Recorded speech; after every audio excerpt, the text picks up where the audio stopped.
इसी वजह जो आपका डेटा है फिजिक्स का चैप्टर नंबर 3 है, जिसका नाम क्या है, प्रकाशिक यंत्र है। कि जब किसी वस्तु को हम अपनी आंखों से देखते हैं तो वो वस्तु हमारे आंख पर जितना डिग्री का कोण बनाती है उस कोण को ही हम क्या कहते हैं, दर्शन कोण के नाम से जानते हैं। और दर्शन कोण का मान को घटाया या बढ़ाया भी जा सकता है।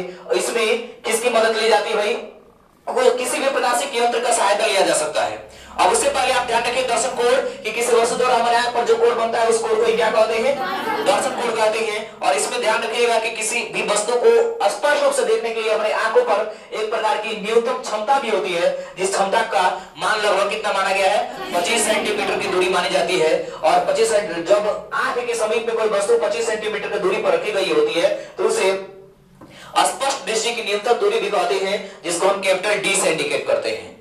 कंफर्म? जब कोई वस्तु 25 सेंटीमीटर से कम की दूरी पर रखी जाती है तो वह स्पष्ट रूप से नहीं दिखाई देती है। इसके लिए हमें कृत्रिम रूप से किसी भी प्रकाशिक यंत्र का मदद लेना पड़ता है, जैसे हम सूक्ष्मदर्शी की मदद ले सकते हैं। ठीक है, सूक्ष्मदर्शी यानी बोले तो माइक्रोस्कोप या किसी दूरदर्शी बोले तो टेलीस्कोप। दूरदर्शी भी लिखा कहीं मिल जाएगा और कहीं कहीं पर आपको देखने को क्या मिल जाएगा, दूरबीन भी देखने को मिल जाएगा। इतनी बात क्लियर है कि नहीं क्लियर है, बोलिएगा। अब प्रश्न यहां से उठ जाता है इतना कंफर्म करने के बाद से कि दर्शन कोण किसी वस्तु द्वारा जो आंख पर कोण बनता है उस कोण को ही दर्शन कोण कहते हैं। और दर्शन कोण के मान को घटाया या बढ़ाया भी जा सकता है। और वस्तु जितनी ही अधिक दूरी पर रहती है दर्शन कोण का मान क्या होता है, अब आंख से जितना दूर वस्तु रहेगा दर्शन कोण का मान उतना ही क्या होगा, कम होगा। और आंख के जितना समीप कोई वस्तु आएगी दर्शन कोण का मान क्या होगा, उतना ही बड़ा होगा अर्थात अधिक होगा। ये क्लियर है? स्पष्ट दृष्टि की न्यूनतम दूरी कितनी होती है, 25 सेंटीमीटर, जिसको हम किससे इंडिकेट करते हैं, कैपिटल डी से। और कभी कभी ऐसा भी होता है कि जब कोई वस्तु 25 सेंटीमीटर से कम की दूरी पर रखी जाती है तो आंख से स्पष्ट रूप से दिखाई नहीं देती है, तब उस दशा में हम क्या करते हैं, कृत्रिम रूप से प्रकाशिक यंत्रों की मदद लेकर के दर्शन कोण के मान को बढ़ा देते हैं, जिसकी वजह से पुनः वस्तु में स्पष्ट रूप से दिखाई देने लगती है। अब इसी दशा में एक हमारे पास डेटा आ जाता है कोणीय आवर्धन। कौन सा डेटा, कोणीय आवर्धन। इसी को हम आवर्धन क्षमता के नाम से भी जानते हैं, आवर्धन क्षमता के नाम से भी जानते हैं। आवर्धन क्षमता कहते किसको है, आवर्धन क्षमता किसे कहते हैं, तो आप ध्यान रखिएगा कि जब किसी वस्तु द्वारा किसी अंतिम प्रतिबिंब द्वारा आंख पर जो बनाया गया दर्शन कोण है उसको हम कितना मान ले, बीटा मान ले। और किसी वस्तु द्वारा आंख पर जो बनाया गया दर्शन कोण है उसको अल्फा मान ले। तो इन दोनों के अनुपात को ही क्या कहते हैं, आवर्धन क्षमता कहते हैं। अर्थात capital M is equal to beta upon क्या हो जाएगा, अल्फा। जहां ये हो जाएगा आपके इक्वेशन नंबर इस तीसरा पार्ट का पहला है, इसको 3.1 मान सकते हैं, जहां पर M आवर्धन क्षमता को व्यक्त करता है।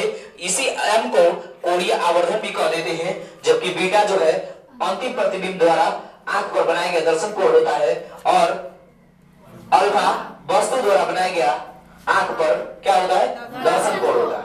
या तो कोई दिक्कत है, बोलोगे? अब इसी में एक डेटा याद रखना है कि जब आप ध्यान रखिएगा जो सरल सूक्ष्मदर्शी को उठाकर देखते हैं तो सरल सूक्ष्मदर्शी को इंग्लिश में सिंपल माइक्रोस्कोप के नाम से जानते हैं, सिंपल माइक्रोस्कोप के नाम से जानते हैं। तो सबसे पहले आप ध्यान रखिए सिंपल माइक्रोस्कोप होता क्या है, तो कह रहा है कि सबसे पहले पढ़िएगा डेटा जो दिया हुआ है कि सरल सूक्ष्मदर्शी वास्तव में कम फोकस दूरी वाला एक उत्तल लेंस होता है। कौन सा लेंस? सरल सूक्ष्मदर्शी तो बनाया गया होता है, लेकिन वास्तव में सरल सूक्ष्मदर्शी जो होता है इसमें उत्तल लेंस का प्रयोग किया गया होता है। और आप एक चीज का जानकारी यहां से आपको एक वर्ड सिखा दे रहा हूं, ध्यान दीजिएगा। उड़ान वर्ड याद रखना है। कौन सा वर्ड? उड़ान। भाई जिंदगी में उड़ान बहुत ही ऊंची उड़ान तो उड़ना पड़ेगा। उड़ान से याद रखेंगे, ऊ से याद रखिएगा उत्तल लेंस। कौन सा लेंस? उत्तल लेंस। अब डी से याद रखेगा दूरदृष्टि दोष, दूरदृष्टि दोष, दूरदृष्टि दोष। और याद रखेंगे अ से याद रखेंगे अवतल लेंस। कौन सा लेंस भाई? अवतल लेंस याद रखेंगे, अवतल लेंस याद रखेंगे। और न से याद रखेंगे निकट दृष्टि दोष, निकट दृष्टि दोष।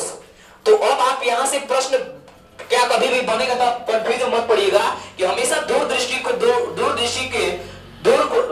दोष को दूर करने के लिए हमेशा उत्तल लेंस से बने चश्मे का प्रयोग किया जाता है, जबकि निकट दृष्टि दोष को दूर करने के लिए हमेशा अवतल लेंस के बने हुए चश्मे का प्रयोग किया जाता है, अवतल लेंस के बने हुए चश्मे का प्रयोग किया जाता है। कोई तकलीफ है तो पूछ लीजिए। Any problem? Have you any student? If you have any doubt, you can tell me. I will clear your doubt. Okay, thank you so much.